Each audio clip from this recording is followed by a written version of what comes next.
षट्सप्ततितमः सर्गः। जामदग्न्यप्रतिष्ठम्भः। श्रुत्वा तज्जामदग्न्यस्य वाक्यं दाशरथिस्तदा कौरवाद्यन्त्रितकथः पितुः राममथाब्रवीत्। श्रुतवानस्मि यत्कर्म कृतवानसि भार्गव अनुरुध्य महे ब्रह्मन् प्रीतिरानृण्यमास्थितः वीर्यहीनमिवाशक्तं क्षत्रधर्मेण भार्गव अवजानासि मे तेजः पश्य मेऽद्य पराक्रमम् इत्युक्त्वा राघवः क्रुद्धो भार्गवस्य शरासनं शरञ्च प्रतिजग्राह हस्ताल्लघुपराक्रमः आरोप्य स धनु रामः शरं सज्जं चकारः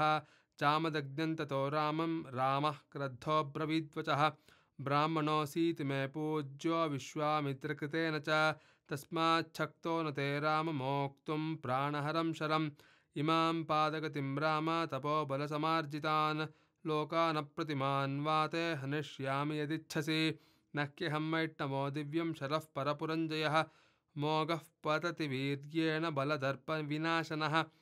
वरायुधधरं रामं द्रष्टुं सर्षिगणाः सुराः पितामहं पुरस्कृत्य समेतास्तत्र सर्वशः गन्धर्वाप्सरसश्चैव सिद्धचारणकिन्नराः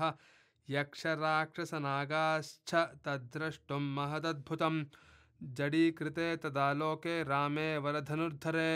निर्वीर्यो जामदन्योऽथ रामो राममुदैक्षत तेजोभिहतवीर्यत्वाज्जामदग्न्यो जडीकृतः रामं कमलपत्राक्षं मन्दं मन्दमुवाचः काश्यपाय मया दत्ता यदा पूर्वं वसुन्धरा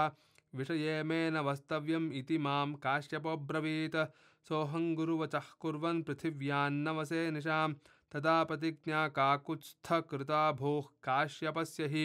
तदिमान्तं गतिं वीर हन्तुं नार्हसि राघव मनोजवं गमिष्यामि महेन्द्रं पर्वतोत्तमं लोकास्त्वप्रतिमा राम निर्जितास्तपसा मया जहितान् शरमुख्येन मा भूत्कालस्य पर्ययः अक्षयं मधुहन्तारं जानामि त्वां सुरोत्तमं धनुषोऽस्य परामर्शात् स्वस्तितेस्तु परन्तप एते सुरगुणाः सर्वे निरीक्षन्ते समागताः त्वामप्रतिमकर्माणमप्रतिद्वन्द्वमाहवे न चेयं मम काकुत्स्थव्रीडा भवितुमर्हति त्वया त्रैलोक्यनाथेन यदहं विमुखीकृतः शरमप्रतिमं रामं मोक्तुमर्हसि सुव्रता शरमोक्षे गमिष्यामि महेन्द्रं पर्वतोत्तमं तथा ब्रुवति रामे तु जामदग्ने प्रतापवान् रामो दाशरथिः श्रीमाञ्चिक्षेप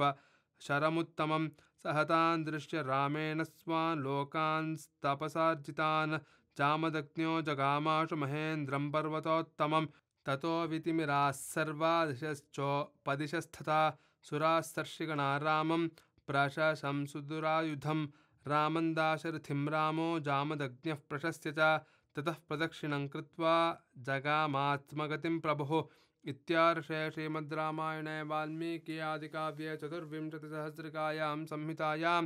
बालकाण्डे जामदग्न्यप्रतिष्ठम्भो नाम षट्सप्ततितमः सर्गः।